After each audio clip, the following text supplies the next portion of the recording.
Sammy Guevara has left the inner circle. We saw it coming, but maybe not as soon as it did. We're going to get into everything that happened on AEW Dynamite right here, right now. Stay tuned. This is the Elite Maniac podcast.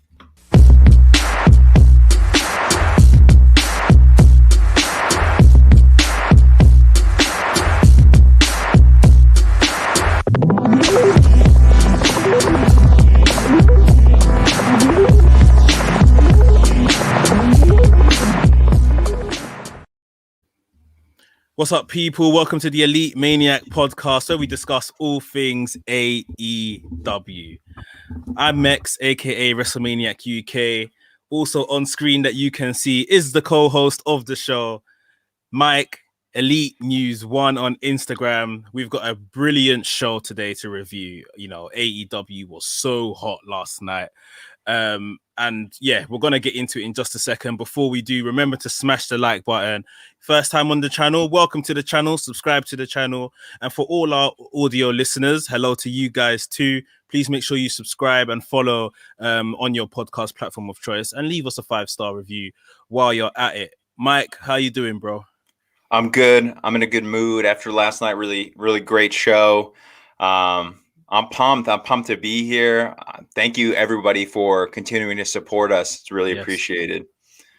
Yes, it was a really great show. We got some really great questions from people from your Instagram. So thanks, guys, for that as well. If you want to have a question that's read out on the show and answered on the show, please make sure you head over to Elite News 1_ on Instagram and leave your question so that we can cover it here.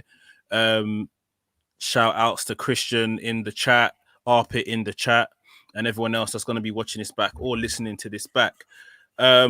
I'm pumped to talk about AEW, man. I don't think we should waste any more time. I think we should get into it.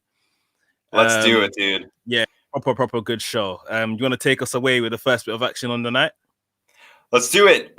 First bit of action for everybody was the TNT title match between Darby Allin and New Jersey's own the bad boy, Joey Janela, in a surprisingly good match, but they kind of hyped it up. These two had some history, Pro Wrestling Guerrilla on the independent scene, really kind of beat the crap out of each other in the past. So I was expecting a good performance, and it pretty much delivered in my book. Both of them hit some really great moves, some great back and forth. Joey showed some real wrestling ability. I think Darby tried to hit a coffin drop from the middle rope. Joey caught him in midair, hit a German suplex. Really a beautiful move. They were fighting on the outside, thrust kicking each other in the face.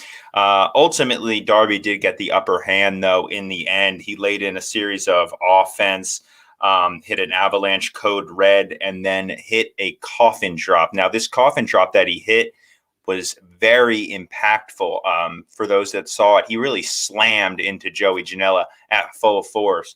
And I know that JR in the past has mentioned that when Darby does these dives, he does these tope suicidas, he lays his whole body into the person. And that was on full display last night. Darby really went fully at it, knocked Joey Janela completely out with that coffin drop, got the 3-count victory to retain the TNT Championship. What did you think about this match? Did you like it? It was a really good opening match. You see these two on the card and you think, yeah, we're going to get a death match. I really thought it was just going to be some crazy ass nonsense. There was no stipulations as to, obviously, it being no disqualification. So yeah, it was just a regular singles match. Good to see Joey Janela back in action. We were just saying before we started the show that it looks like he may have lost a bit of motivation for AEW, but it was good to see him. He was pretty good. Good to see a lot of actual wrestling sequences between these guys. And Darby reminded me of Darby of old, which I love. And I say Darby of old, but I'm just talking about even just a matter of months ago, before all this Sting stuff started. This is the Darby I want to see, you know. It is what it is, man. I thought the match was good though. I rate this match 3.5 out of 5. It's exactly what I gave it. Let me ask you a question though, because I've been doing a lot of thinking lately. Okay. Do you like Darby Allin right now? Are you a No. fan of him? I don't like him either. Yeah, I like Darby Allin, but I'm not a fan of this Sting stuff. I haven't been a fan of Darby Allin or Sting since whatever the episode was after the 2nd of December when Sting turned up. Popped for Sting, like we were talking about. I think we spoke about this last week, and then since then they've just made him kind of uninteresting. Him and Sting, very repetitive in their segments. I mean, we'll probably get onto the segment where Sting was involved later on, but yeah, Darby, like what we saw tonight from Darby is what we should be seeing. Just good matches. I like to see the occasional death match or what should I call it? Non-disqualification match from him. Yeah, but like this is what he needs to be doing right now in his young career, not standing next to someone who should be helping to build his star, but the booking around that hasn't been good. So yeah, I would agree for the most part with that.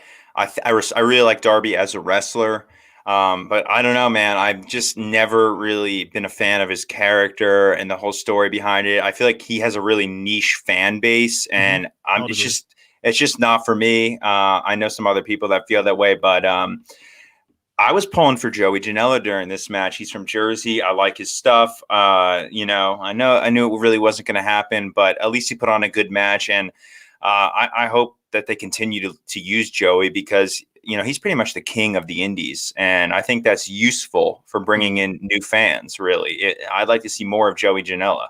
Yeah, that's a good point. And just going back on when you talked about Darby's character, and you know what, when I think about it, you're right. I don't actually know what his character is. It's weird. Yeah. I don't know what his character is, but I like him. I like his wrestling style. I like the whole reckless abandonment. There's a bit of Jeff Hardy of old in there. I like what he does. So, yeah, that's what attracts me to Darby Allin in that sense. But yeah, his character, I don't really know what it is about, if I'm honest. Yeah, but there are people that love him, and he has a fan base. He's got like one of the best-selling, merchandise stores on Pro Wrestling Tees. So you can't deny that a lot of people like him. Well, we had a good opener match with the TNT Championship. I would like to see Darby defend this title more. Hopefully, we're moving in that direction because, Cody had that epic run. But after that, we went right into another match.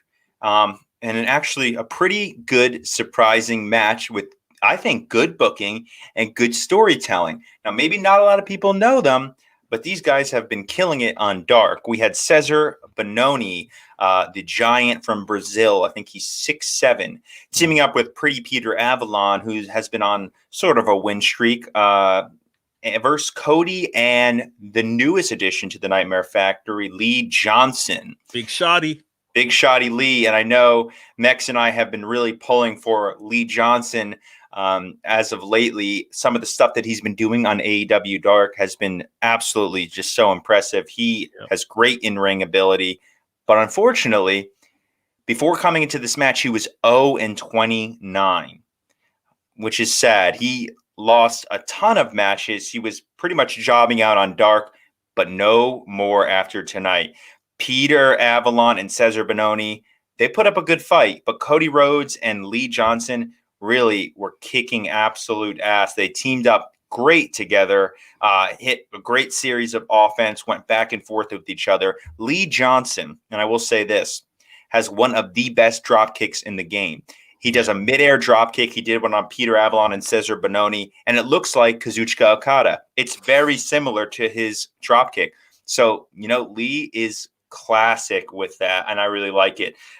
He hit a fisherman's neck breaker also, got a 2 count there. He won the match kind of in unexpected fashion. He did a roll-up on Peter Avalon while Cesar and Cody were fighting outside, got the pinfall victory to that.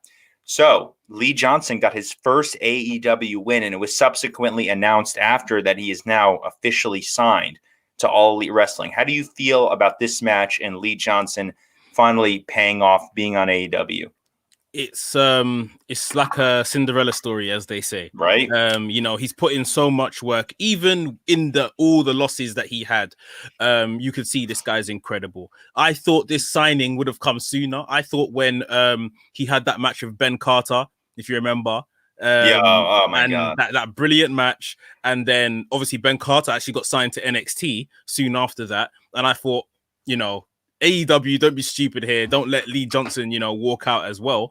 But I think I just saw Christian Camacho say in the comments, how's he going to have 30 matches and not sign for AEW? Yeah, he signed now, and it's really good. A really good win as well. It was good to see him, the one that got the hot tag from Cody, rather than he takes all the heat and then tags in Cody and Cody runs riot. It was actually the other way around, and Lee Johnson looked really good doing it. He got the win. I guess you're going to talk about the segment that happened after. Did you catch it? I did, and some interesting developments with this segment that I didn't notice until about an hour and a half ago when I was just reading over my notes. We had a little bit of a segment after Tony Schiavone interviewed him. He said, thank you to Brandy, to Cody, to the Nightmare family, to Dustin Rhodes for being his trainers, for showing him that when you do the work, it finally pays off. Says the Rhodes family is his family. But he neglects to thank QT Marshall, who's at ringside, and they kind of zoom into his face. He looks kind of upset. Why did he snub Lee? Why did Lee Johnson snub QT Marshall? I don't think so. I don't think that what they're trying to portray is him snubbing QT Marshall. I think it's a genuine mistake, but QT Marshall is going to take it as if he's been purposely snubbed. Okay. So I think what smacked it for me was, obviously he said Dustin. He said, heck, I'll even thank Brandy. Yeah. And that's when I died. I thought, no, how have you forgotten QT that's standing behind you, giving you evils in the back of your head now? So, I think they're going to have a nice little program, maybe between QT, Lee Johnson. Maybe he get his first singles win over QT Marshall. But that's what AEW is so good at. That's a little kind of storytelling here and there. It pays off. Really, it does pay off, and people who kind of maybe just casually watch, that's maybe one of the problems with AEW. They sort of miss these little intricacies that AEW does. You got to be paying attention when you watch. Get off your phone. Don't be talking to anyone, having, your girlfriend in the other room, chatting her. Really just focus on the action and look at what's going on. And you'll catch these little things that start playing out every week. And then that real storytelling builds, and then something will happen. And you'll be like, wow, I noticed that. And that's what I love about AEW. You said you missed this when it happened live when you're watching, right? Yeah, I didn't see it. I saw this. I'm going to tell you later on what I missed in the show, but I've seen now. But go on, yeah.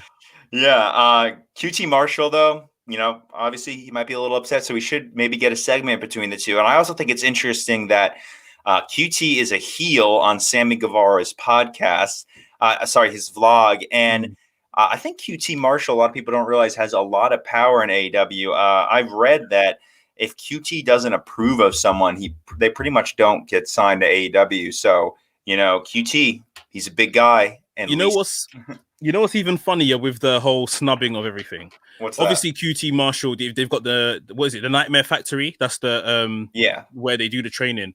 That belongs to QT Marshall. That's his school, right? It's his school.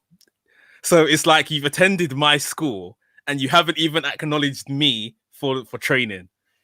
It's just good. It's the little stuff, like we say. It's so good. Yeah, it's so good. The little stuff. So that was an interesting little segment, which kind of led into another segment with the Good Brothers, Carl Anderson and Luke Gallows, Doc Gallows, the big LG, whatever you want to call him, who have kind of become a mainstay now on All Elite Wrestling, which is nice because I always wanted to see these guys here. They had a little promo with the Young Bucks. The Young Bucks got mad at the Good Brothers for interrupting them and making them apparently lose the tag team battle royal last week on Dynamite. The Good Brothers said they don't have any beef with the Young Bucks. Their beef is with Private Party, who they are facing this weekend at No Surrender for the Impact World Tag Team Championships.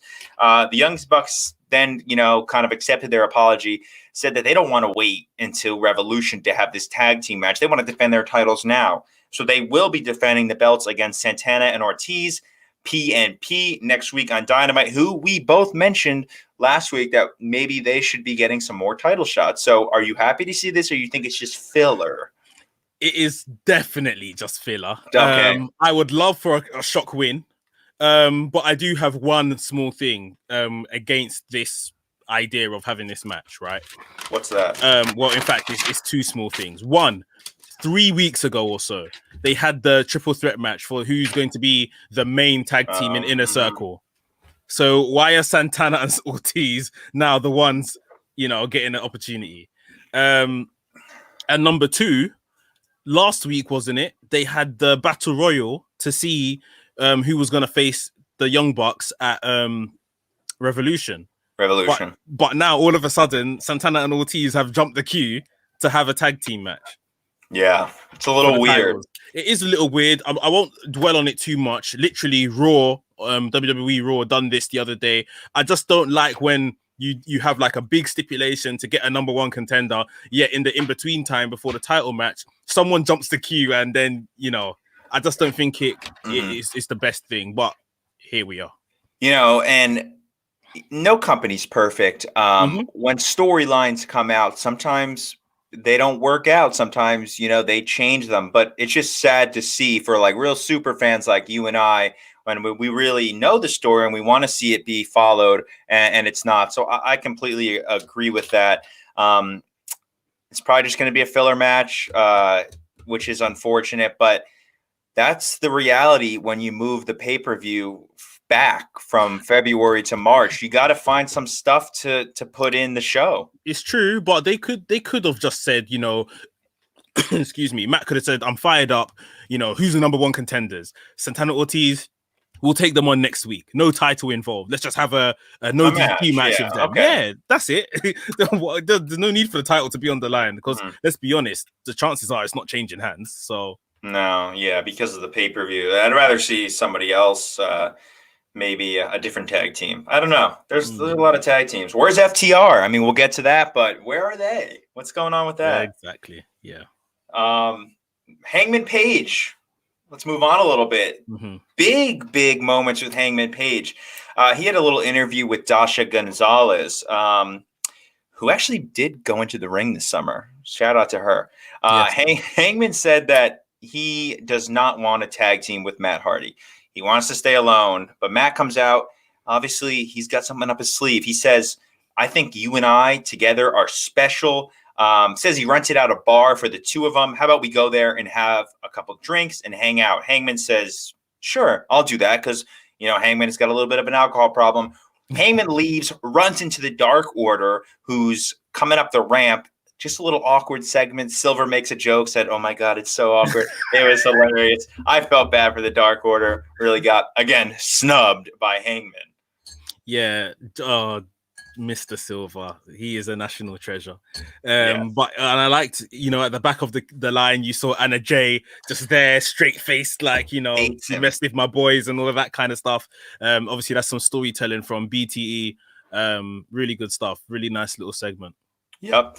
And I guess we could continue that even though it didn't happen in chronological order exactly. But Hangman Page and Matt Hardy do make their way to this bar that Big Money Matt has rented out. The two share a drink. They take a shot of whiskey. But Matt Hardy throws the whiskey out. He wants to stay sober. Hangman doesn't notice. Hangman obviously visibly intoxicated. Matt Hardy kind of kisses his feet a little bit.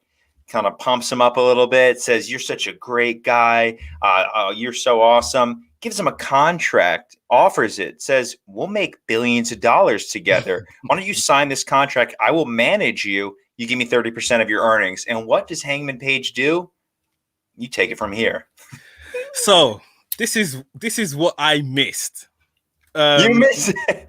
Because Matt Hardy, when Hangman was signing, Matt Hardy obviously goes into the camera and he's whispering to the cameraman, this is why I wanted you to be here. I want you to get this on record document it, document it in case Adam Page gets angry when he sobers up and he sees that he signed the contract.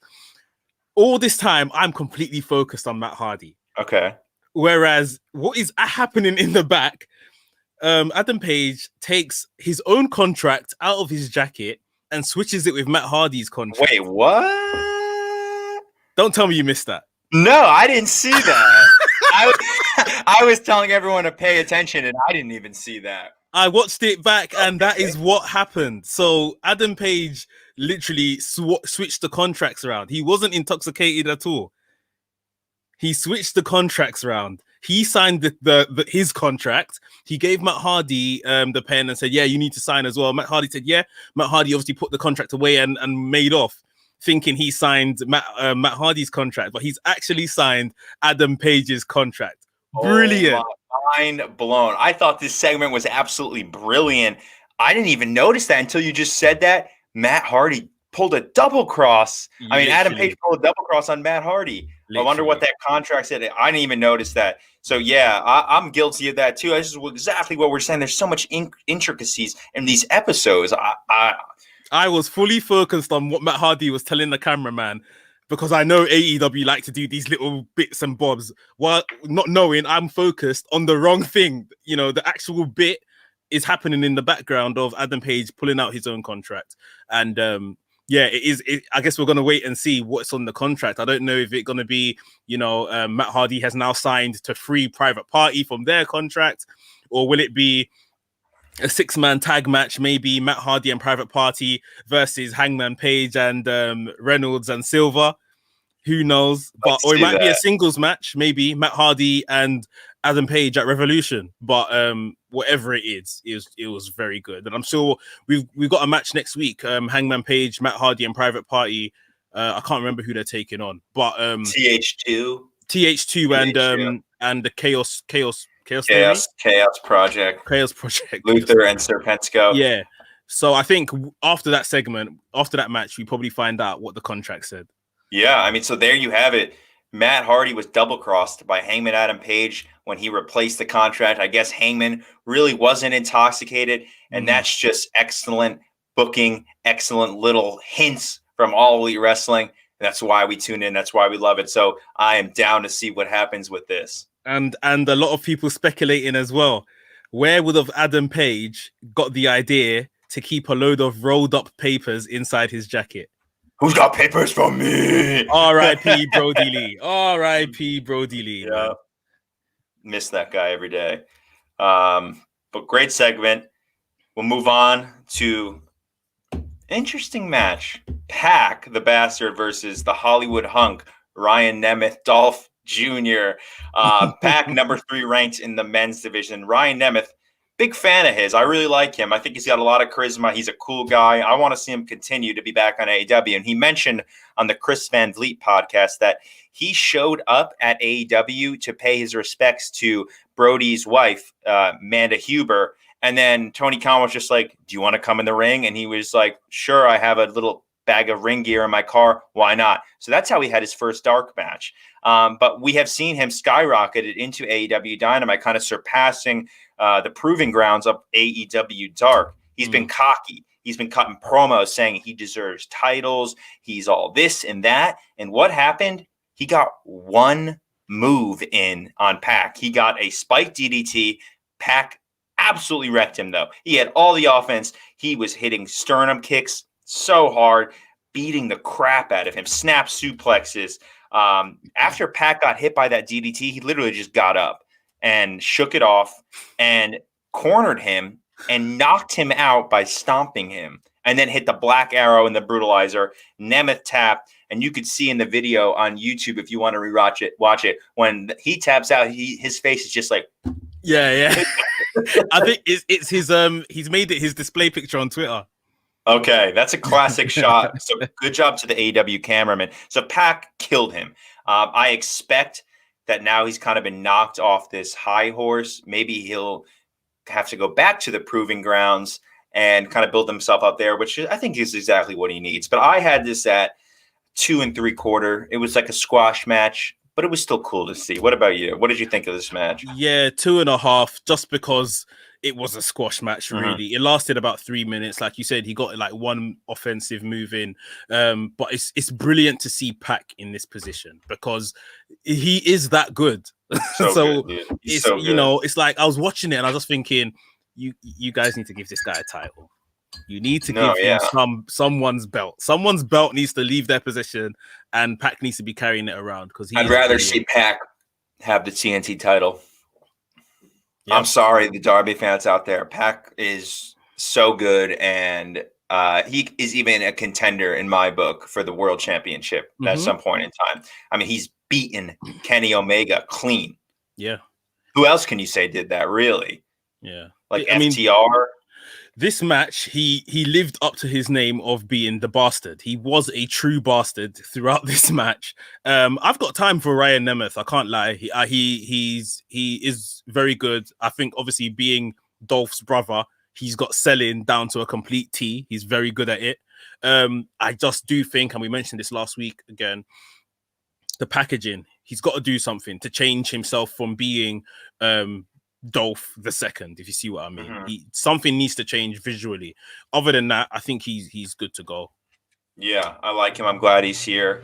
Yeah, good for Pac, man. He is great. And on Dark, Anthony Agogo was asked if he lives anywhere near Newcastle upon Tyne. And he said that's the complete, like, across the country, which is kind of what you were saying. So Pac lives out in the boonies up there. Yep. Moving along. Thanks, everybody, for sticking by and sending in the questions. We really appreciate it. We had Miro, kind of a controversial figure, really hyped signing from All Elite Wrestling. To some people, though, he hasn't really lived up to the hype. He seems still stuck on this whole wedding video game thing. So in this promo, he blamed Chuck Taylor for ruining Kip's wedding, when in all reality, Miro ruined it himself. He says he took him under his wing and treated him like a brother. That's a lie. He was abusive to him. Says, none of this would have happened if Orange Cassidy wasn't in the picture, putting his influence on Chuck. He said he's not going to take it anymore. He's coming for Orange Cassidy, Trent, and Chuck, and he's going to teach them a lesson. Are you sick of this, or do you like this? No, it needs to end. Yeah, this is stupid. By Revolution, this needs to end. Like, honestly, it can't go on past Revolution. And even then, it's too far, because Revolution is still, 2-3 weeks away? Yeah, just end this somehow, quickly end it. I just don't think it's working. I'm trying to defend it. I made posts before saying, like, Miro needs time. He does need time to build up, but there's just other angles that he could do. Yeah, that's it. That's it. They just need to give him something else before people become disinterested with him. I had a conversation yesterday about Sean Spears. Yeah, Sean Spears had 2 pretty decent chances to kind of make it, get his character over. Didn't take either one of them. It's like, I don't want that to happen to Miro, because I do like Miro, but he's heading down that road for sure. Well, with the Spears thing, and I saw that you made a post about when he hit Cody and then had that match with him at the pay-per-view last year, he was, going to be skyrocketed into stardom. I don't really know what happened. I don't really want to blame AEW for booking. I don't really think that's it. I mean, he had Tully, he had like FTR, he had, I don't know. He was looking good for him. I don't know what happened. I think his character just doesn't come across. I just think he's not very interesting in that sense. The chair shot was crazy, and I thought, literally, that is it. He's been skyrocketed, and then nothing really happened. He was off TV for a bit. He built himself up again through Dark. Tully gave him, the loaded glove. We haven't. He had a little thing with Scorpio Sky. That's come to an end. We haven't seen either of them since. So, yeah, I think he's running out of time, running out of steam. Maybe he'll come back on Revolution and we'll see it. I don't know. I'd like to see that. I'm still rooting for the guy, though. Yeah. We're gonna move on in just a second, guys. But please, if you're watching on YouTube or Facebook, hit the thumbs up button. Make sure you subscribe to the channel. And if you're one of our audio listeners listening on your podcast, remember to subscribe to the Elite Maniac podcast and leave us a review when you're done listening to it. Let us know what you think. Mike, we had a segment following this of the Inner Circle. I guess you will take us into it. This is our kind of main story today. So do you want to take it away? This was Sammy Guevara. Yeah, this was an interesting segment. I don't know where I wrote this down. So it started backstage where, Sammy Guevara entered, I guess, Inner Circle's room to have words with MJF. MJF cleared the room, told everybody to leave. Yep. Yeah. Do you want to, you got it? Yeah, I got it. So he kind of confronts MJF and says, I know what you're doing. I know you want to take over the inner circle. MJF kind of messes with him, says, "Oh, say that again, say that again." Like, and Sammy goes, "Oh yeah, I want to take over the inner circle. Are you kidding me?" But what happens? MJF has his little iPhone and he's recording Sammy's voice, and he's going to go take that to Jericho to get Sammy in trouble. Sammy flips out and punches MJF hard in the ribs. Yeah. And he's pissed at MJF. MJF then comes to the ring for his match. He says, Jericho, I can't believe what happened. Sammy hit me. Jericho's like, what? He's got his ribs taped up. So there is obviously some tension between them before this big match between Jericho and MJF versus the Acclaimed. Yeah. Yeah. So, you know, the storyline is coming to a head. We had this pretty good match between Jericho, MJF, and the Acclaimed. It was really a solid match. I would have liked to see the Acclaimed kind of steal the win, and they almost did when Jericho was hit with the boom box by the Acclaimed. They almost got the pin there, but you know, MJF and Jericho, they're dirty, they're cheaters, they're a heel team. They were putting in a abdominal stretch and assisting each other by pulling back. We saw Ref Aubrey kind of stand up to them and kick them in the arm, allowed Bowens and Caster to really shine, get some offense in there. They had some great moves, and they really showed out. So, again, they hit with the boombox, almost got the pin. Kicked out, though, and Jake Hager came to the rescue for Jericho and MJF, pushed Max Caster off the top rope right into the Judas effect. Jericho and MJF got the victory pinfall. But who comes out? Sammy Guevara. And he's pissed. He confronts Chris Jericho. He said, I told you if one more thing happened between me and the inner circle, I was out. This is what happened earlier. So to make it perfectly clear, he's done with the inner circle. He quits. He's out. Yeah. We obviously saw once he said that, MJF had a little smirk on his face, looked straight down the camera, like a little smirk, basically saying, I got him, like I've done it sort of thing, which was really nice. What I really liked about this segment following the match was it wasn't a shouty kind of segment where it could have been easily, oh, I told you, blah, blah, blah, I quit, I'm leaving. You know, it was just a guy that was completely worn out, tired, pissed off, done.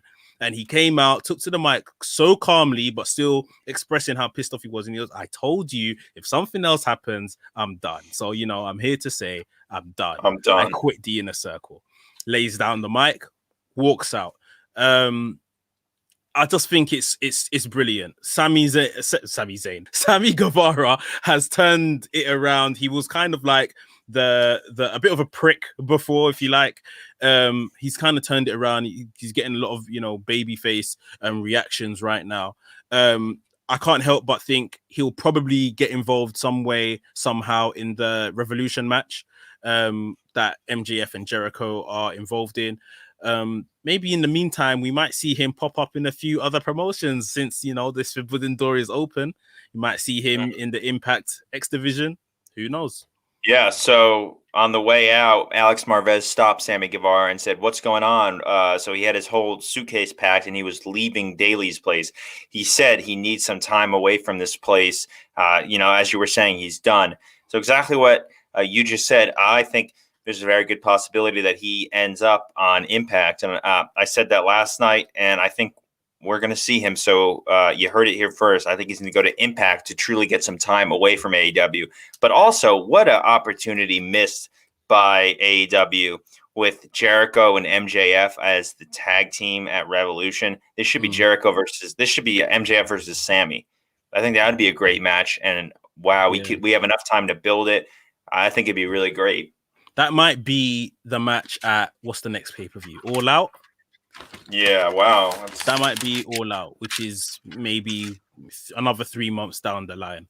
But they can keep them away and keep them busy because they have access to these other promotions now. So, and maybe it's going to be a thing where MGF is going to cause some more chaos inside Inner Circle, turn everyone against Jericho, and Sammy comes back and saves, the Sex Gods, saves Jericho, the man that brought him into Inner Circle. So the possibilities are endless. But he this was could really turn good on work. Jericho too. If they lose the match. I mean, he has a history of turning on people. Look at what happened at Full Gear with Cody. So, yeah, interesting stuff with that. We shall see where he goes, but I'm happy for Sammy. Again, he's another person I'd like to see with the TNT Championship. He told me personally that he's taken that belt this year. So let's see Sammy really come into his own and win that belt from Darby Allin. I'd love to see it. 100%, man. Yep. You know what's coming next? The weekly Sting promo. It's getting a little bit played out. Taz, interrupts this promo with Sting and Tony Schiavone. He's in a car with Will Hobbs, which I don't know why. It just looked really funny. They were just chilling in the backseat of a car. They said they're going on a little road trip, and they had kidnapped Darby Allin and put him in a body bag and then dragged him across the parking lot, which, I mean, that's insane. I don't really know who in their right mind would do that. Sammy, what's his face? Darby Allin would, because Darby Allin likes that kind of stuff. When they closed the body bag and the car started moving, and then I was thinking, okay, but you said you're taking Darby Allin. Then all of a sudden I saw the rope and Darby Allin being pulled along. Yeah. You know what? For anyone else, I would have thought danger. For him, I thought he probably enjoys it. Yeah, this is probably like Subway Surfer for him, or skateboarding or something. Like, this is, I just thought, next. What segment's next, man?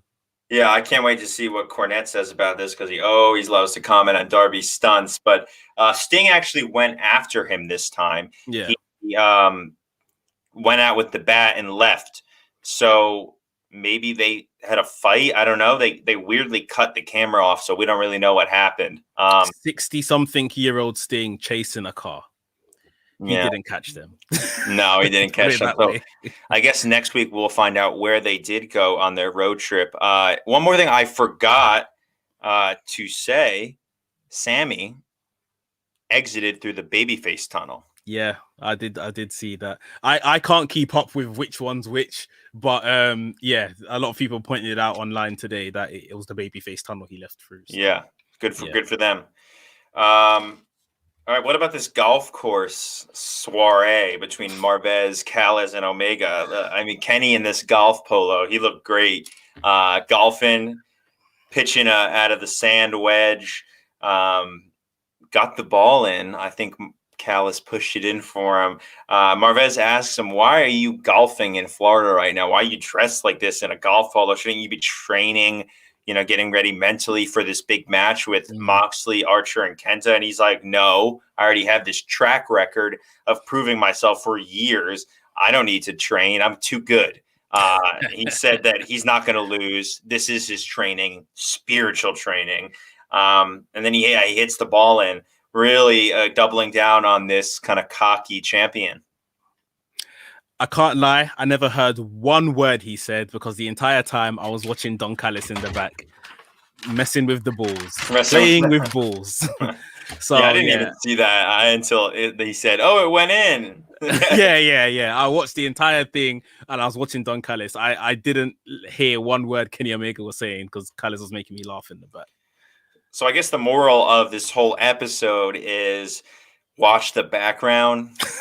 Yeah, because you could, we had the Hardy contract thing, and now this.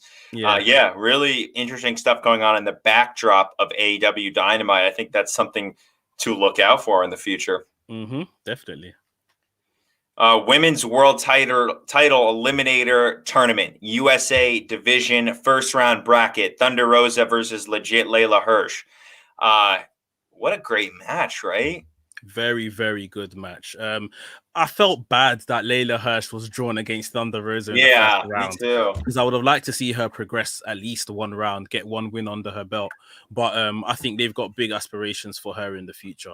She's probably the best mat technical wrestler in the women's division for sure.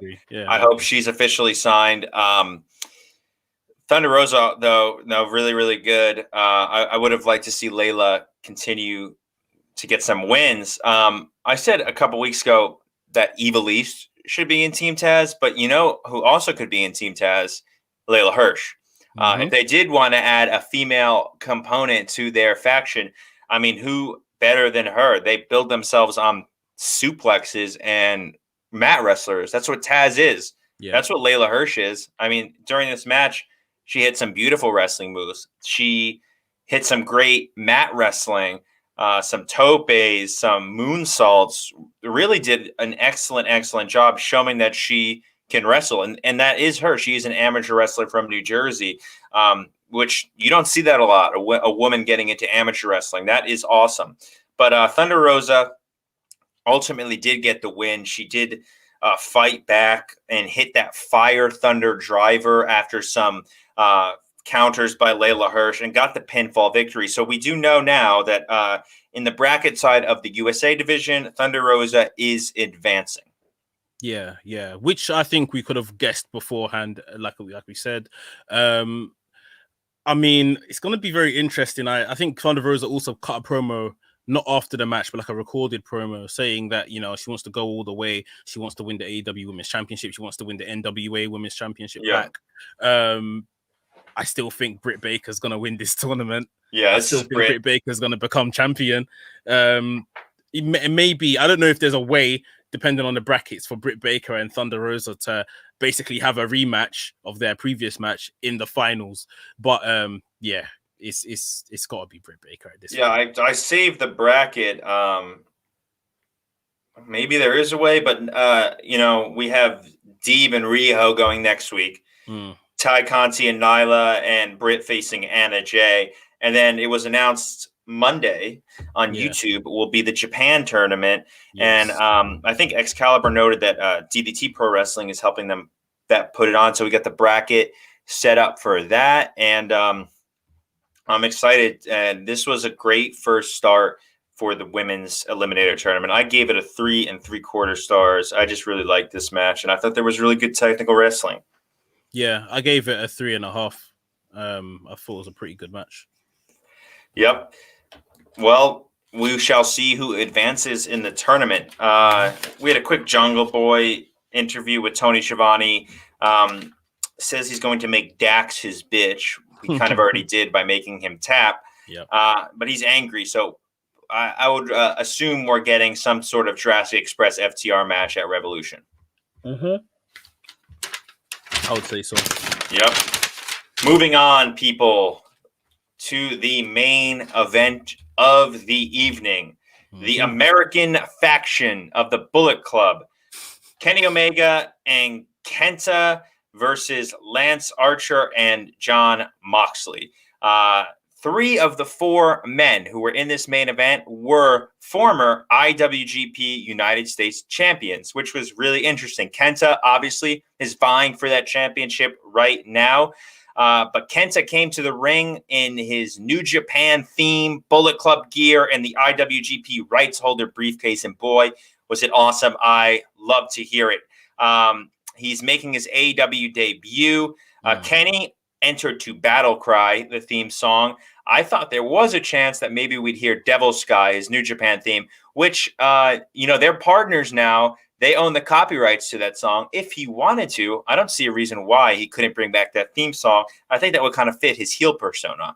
I would like to see that. Moxley came out with the IWGP United States belt, the first time that a New Japan Pro Wrestling belt has been shown on AEW Dynamite on TNT. What a sight to see. I was set from there. I would have been fine at the mat if they just showed that belt. I was so pumped to see it. Yeah, that's true. I'm going to comment on this match afterwards, but I'll let you go through it first. Okay. This was just, again, another match that was like just too fast to call. So much going on. Kenny and Kenta, they did team up with each other to attack Lance and Jon Moxley, but there was some tension between them. They kind of were looking at each other weird. They didn't quite want to work together, but it looks like they did come together for the sake of defeating Lance Archer and Jon Moxley. Kenta really showed out some awesome moves. This was the first time that he's come face-to-face with Jon Moxley in an AEW ring, and the two exchanged some brutal New Japan Pro Wrestling style, strong style, hits and chops in the middle of the ring. We saw Kenny Omega hit his famous moonsault with the trash can. So weapons galore were in the ring. It was absolutely awesome. We had a ladder. Lance Archer was hitting everyone. Lance Archer was a beast during this match. Absolutely a beast. He took a beating, but he was dishing it out. I mean, nobody looked stronger than Lance Archer. He looked like the number one guy, the strongest man in the ring by far. I think that's what's so great about AEW. You have someone like Kenny Omega, a legend, Jon Moxley, Kenta. You have someone like Lance Archer in the ring, and they could still make him look like a beast, even though everyone's ganging up on him. Great for Lance Archer, though. The fight broke into the kitchen of Daly's place. These guys were hitting each other with everything. Kenta hit a DDT on a steel table. Lance Archer broke this up with potatoes, a sack of potatoes. And I love this match. I really did. I thought the potato segment was funny, but I wish that they didn't do this, because there is a sector of New Japan fans from America that I feel like they pick anything in AEW to get upset about. And I know that they're going to say something about this potato spot, even though Toriano and Tama Tonga have been coming to the ring with rubber chickens and elephant stuffed animals. Come on, this was funny. I liked it. Crazy kitchen fight. They made their way back to the ring. Lance Archer and Kenta were fighting on the entrance ramp, and Lance was about to powerbomb Kenta through the announce table. Kenta fought out of this and then dove off the stage onto Jon Moxley. He did Finn's finisher, the coup de grace. Really cool move. Didn't quite snap the table, but it was with force. Archer hit some choke slams and then a moonsault off the middle rope. I don't know how he does that, really. It's insane. The Good Brothers came out. They knew that Kenny and Kenta were taking a beating, and they didn't want to see them lose to Suzuki Gun guys. That's what Lance Archer was in New Japan. So it took the Good Brothers and Kenny Omega, the Impact World Tag Team Champions and the AEW World Champion, three guys teaming up together to take out Lance Archer. That's just how dominant he was in this match. They hit him with the Magic Killer, one-winged angel V-trigger, and then finally got the pinfall victory. So the winners of this match were Kenta and Kenny Omega. What did you feel about this crazy match? Sensational main event. Okay. Reminded me of the days of the Attitude Era, and how the shows would go off air in the Attitude Era. Just complete insanity happening in that main event segment, and that's what this was. The booking of Lance Archer, you could have looked at the card and you said, okay, Lance Archer's taking the pin here. But they made him look very good. Even though he was going to take the pin, it made him look very strong. To put him away was difficult. It was awesome. It was completely awesome. But I have a couple things I want to pick on, which aren't necessarily to do with the match, because the match was brilliant. Kenta, right? We saw him turn up at the end of the show last week, and he's come on TV this week, and he's walked straight into the main event, right? Now, in my opinion, AEW have to assume that not everyone watches New Japan. Yeah. Or people don't watch NXT from when he was in NXT as Hideo Itami. We have to have promo packages during the show to make us think Kenta is a threat. Like, there has to be some type of bridging the gap for the more casual audience. I'm not talking about the likes of me and you and the guys that are probably in our chat and listen to the podcast and stuff like that. We know who Kenta is. But if you're just someone that even, let's say, started watching AEW last week and someone comes up and beats Jon Moxley, you're thinking, who the hell is that guy? Yeah. And throughout the whole show this week, we still didn't know, in that sense, who he was. And JR mentioned that. He said, "Who is Kenta? Where is he from? We're going to get to that later." But they never got to that. And they never got to it. Exactly. So why I didn't think they do a background on him? It would have been great. That's all they need to do. Show us some clips of some matches, what he's capable of, why he's coming after Moxley. They didn't fill in any of the gaps there. So I thought that was a bit of a misstep. And then Moxley, all of a sudden, is showing up with the IWGP US Championship. Brilliant. I love to see it. But at the same time, again, for a casual viewer that doesn't follow, New Japan or whatever, all of a sudden, Moxley's a champion. And they haven't told us why. They haven't told the viewers why. You see what I mean? All of a sudden, he's got another belt that he's carrying around. So, yeah, I just think that what they may think is obvious, sometimes they do have to fill in the gaps. Other than that, this main event was brilliant.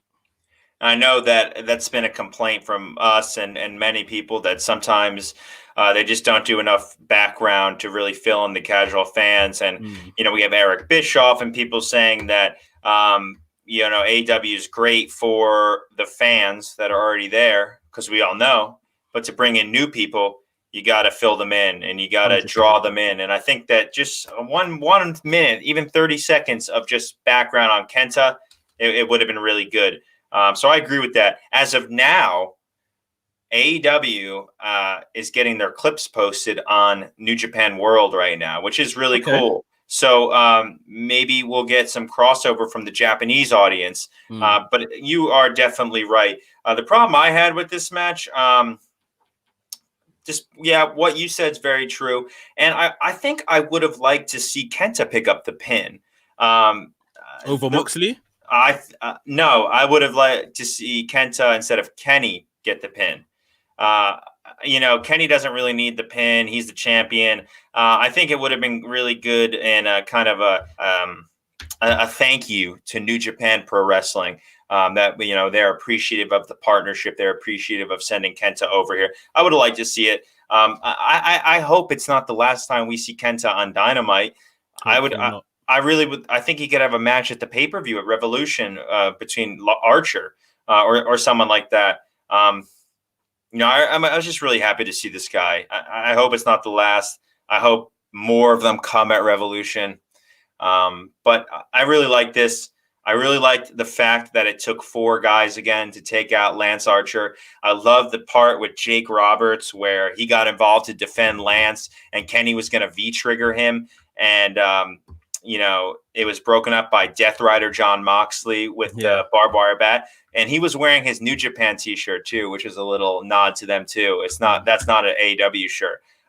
Just a dream match in my book. I can't complain, really.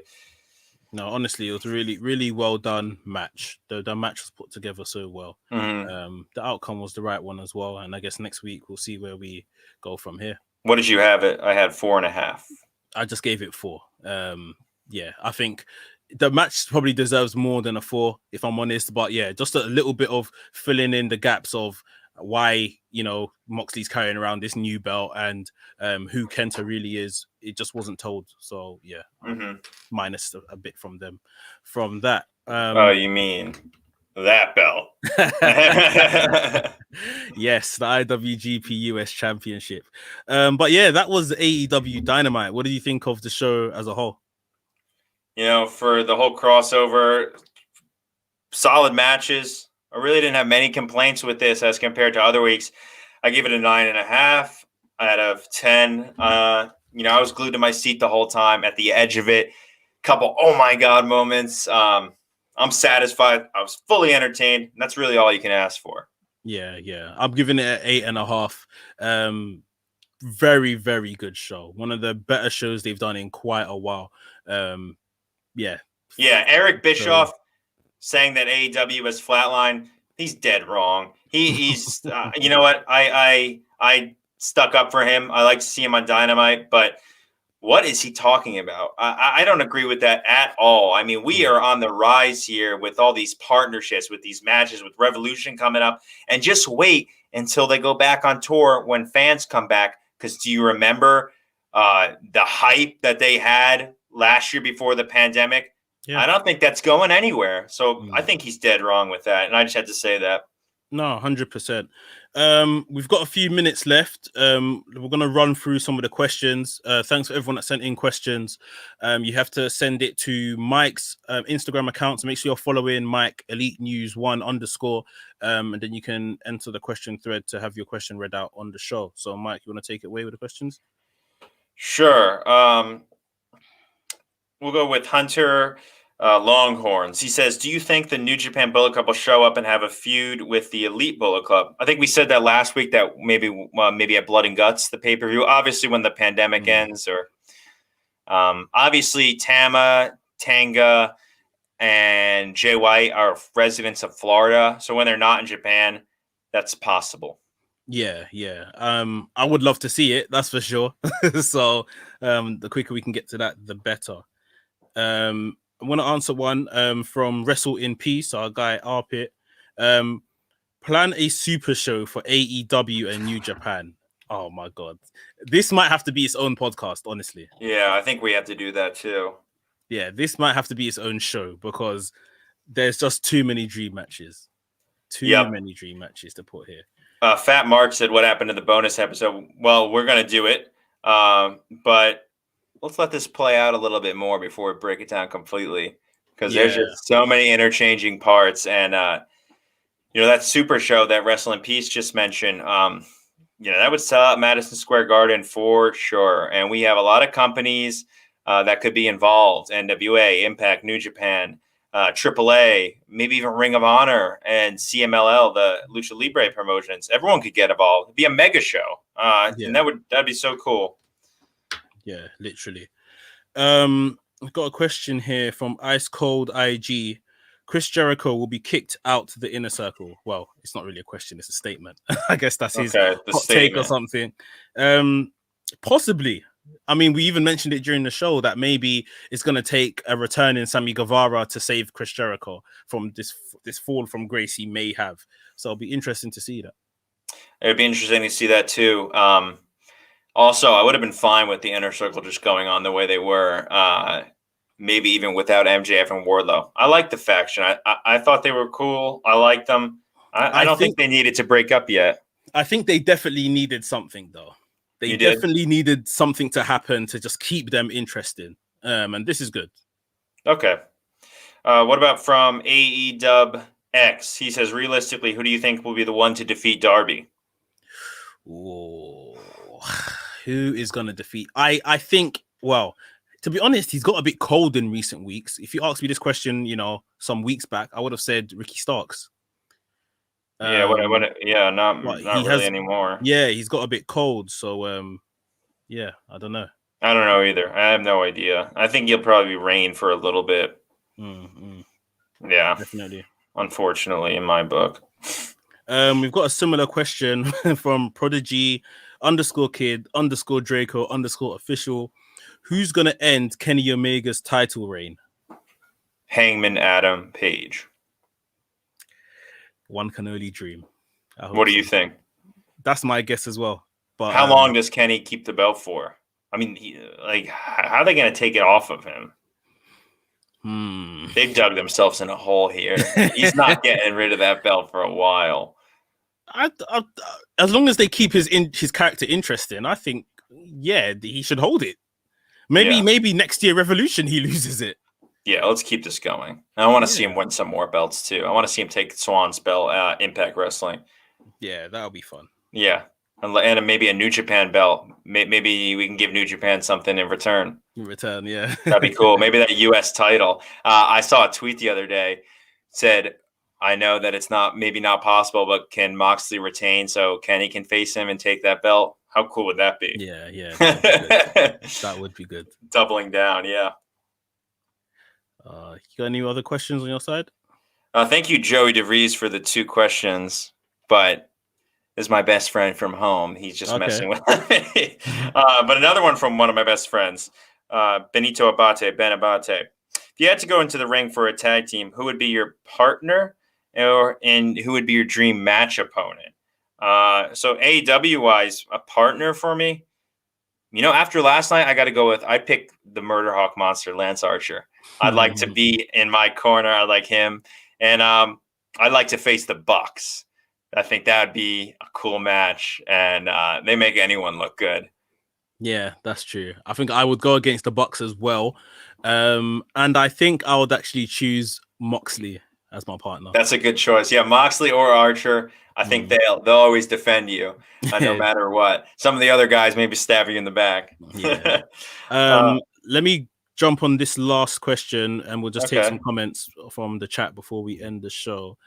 Peyton Privitera, who will be the next NJPW guy to appear on Dynamite? I said this a couple times in the past, and I really do think it'll be Tama Tonga.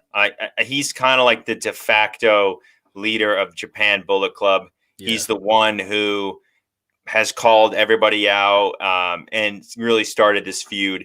He doesn't live far from Jacksonville.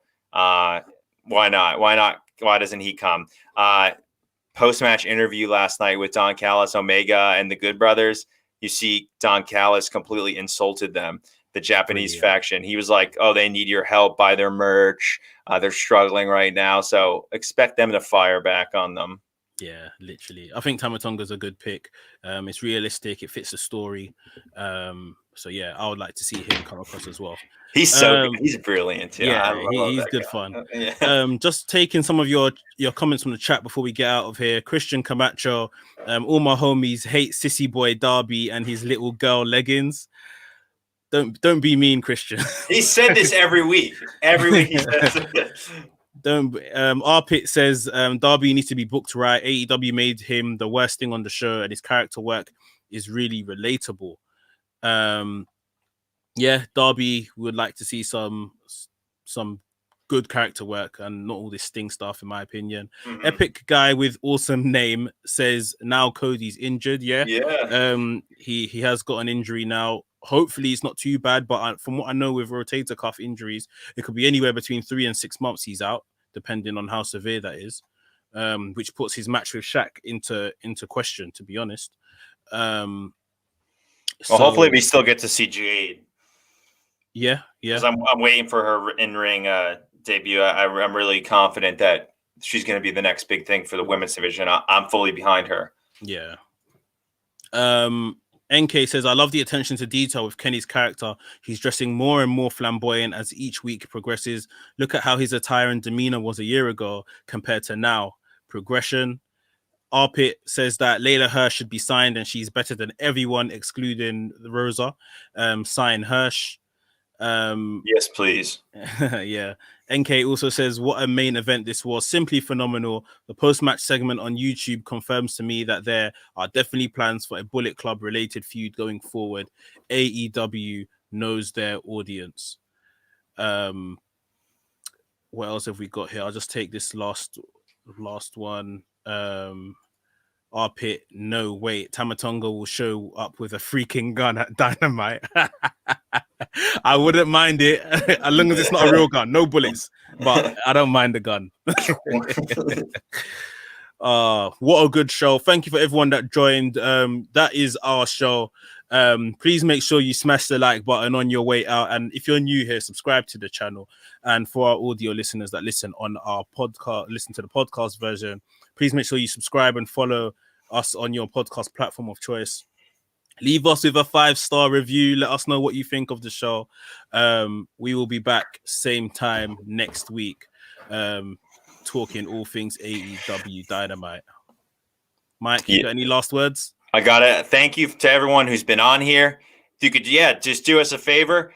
Open this up on Spotify or Apple Music. Share that onto your story. Get some more traffic going for us. We're trying to grow this. We're going to be doing this every week, so we are completely committed to you guys bringing awesome content. We got a lot of stuff in the works, some guest people that are possibly coming on in the future, so you guys are going to like this. We're going to make this the best show out there. And the last thing I got to say is goodbye and good night. You love it. Thanks for joining, guys. We'll see you next week.